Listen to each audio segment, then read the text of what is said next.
नमस्कार, आप देख रहे हैं न्यूज़ 18 का डिजिटल प्लेटफॉर्म और मैं हूं आपके साथ जागृति खंतवाल। आज बात एक ऐसे बड़े वैश्विक घटनाक्रम की जिसका असर सीधे दुनिया की अर्थव्यवस्था, तेल की कीमतों और अंतर्राष्ट्रीय संबंधों पर पड़ सकता है। अमेरिका ने ईरान के खिलाफ अपनी समुद्री नाकेबंदी और कड़ी कर दी है। यूएस सेंट्रल कमांड यानी सेंटकॉम के मुताबिक अमेरिकी नेवी अब तक 31 जहाज़ों को रास्ते से वापस लौटने का या किसी बंदरगाह पर जाने के लिए मजबूर कर चुकी है। ये नाकेबंदी 13 अप्रैल से लागू है और इसका सीधा मकसद है ईरान से जुड़े समुद्री व्यापार को रोकना। सेंटकॉम ने साफ शब्दों में कहा कि किसी भी जहाज को ईरानी बंदरगाहों में जाने या वहां से निकलने की इजाजत नहीं दी जाएगी। यानी ये सिर्फ निगरानी नहीं बल्कि एक सख्त सैन्य कार्रवाई है जिसमें हर मूवमेंट पर नजर रखी जा रही है। अब ये समझना भी यहाँ पर जरूरी है कि ये कार्रवाई सिर्फ मिडिल ईस्ट तक सीमित नहीं है। सेंटकॉम के अनुसार ये नियम अन्य क्षेत्रों में भी लागू किया जा रहा है। जिन जहाजों को रोका गया है उनमें ज्यादातर तेल टैंकर शामिल हैं और अधिकतर ने अमेरिकी आदेश का पालन भी किया है। इस पूरे ऑपरेशन को लागू करने के लिए अमेरिका ने बड़ी सैन्य ताकत झोंक दी है।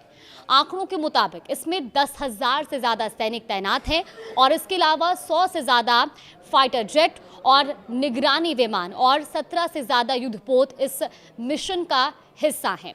इनमें aircraft carrier, guided missile destroyer, drone refuelling विमान और एडवांस सर्विलांस सिस्टम शामिल है। यानी जमीन, आसमान और समुद्र तीनों स्तरों पर यह एक फुल स्केल ऑपरेशन बन चुका है। अब बात करते हैं इस नाकेबंदी के सबसे बड़े असर की। स्ट्रेट ऑफ हॉर्मुज ये दुनिया के सबसे अहम तेल मार्गों में से एक है जहां से वैश्विक तेल सप्लाई का बड़ा हिस्सा गुजरता है, लेकिन इस समय यहां जहाजों की आवाजाही काफी धीमी हो गई है। हालात कितने गंभीर हैं इसका अंदाजा बाजार के संकेतों से भी लगाया जा सकता है।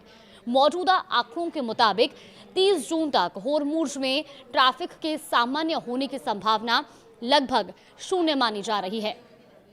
यह अनिश्चितता का असर ट्रेडिंग पर भी साफ दिख रहा है। बाजार में गिरावट आई है और निवेशकों के बीच ये धारणा बन रही है कि तनाव अभी लंबे समय तक बना रह सकता है।